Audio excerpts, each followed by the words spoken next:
To that deadly rampage in Northern California, a gunman shooting into a kindergarten class. Police now identifying the gunman, and they now say his wife was actually his first victim. They have found her body. It was hidden under the floor in their home. And tonight, the school custodian who locked the door seconds before the gunman could get in. ABC senior national correspondent Matt Gutman in Red Bluff, California, again tonight. Quick-thinking staff at this tiny school made that life-or-death decision in mere seconds. 8 to 10 seconds had elapsed between the doors being closed for the lockdown and him appearing in the quad. Tonight, we learned that the elementary school's secretary ordered the lockdown, and video shows a custodian distracting the shooter who had rammed his truck into the school. The head custodian, who was shepherding students into the classroom, poked his head around the building, saw the gentleman, and drew his attention. It's my understanding that several shots were fired towards the custodian. This is every educator in America's worst nightmare. When I turned my back, our window was being blasted through.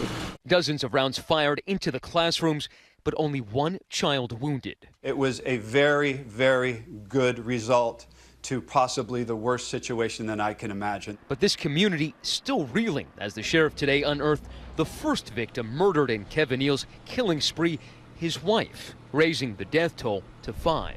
He had literally cut a hole in his floor and literally just put her body in the floor and covered it up.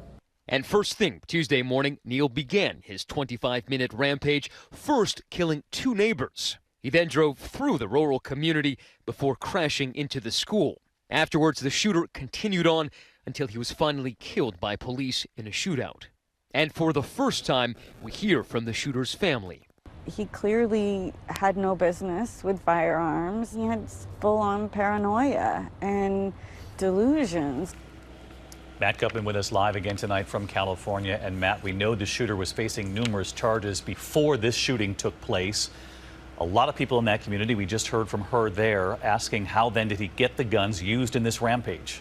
That's a primary question here, David. Now, among those charges was assault with a deadly weapon. Under the provisions of those charges, he should have been prohibited from possessing a firearm. Somehow he circumvented that, procuring the components of a weapon and somehow assembling those 2 semi-automatic rifles that he used in that shooting in his own home. David. Matt Gutman in California again tonight. Thank you, Matt. Hi, everyone. George Stephanopoulos here. Thanks for checking out the ABC News YouTube channel. If you'd like to get more videos, show highlights, and watch live event coverage, click on the right over here to subscribe to our channel. And don't forget to download the ABC News app for breaking news alerts. Thanks for watching.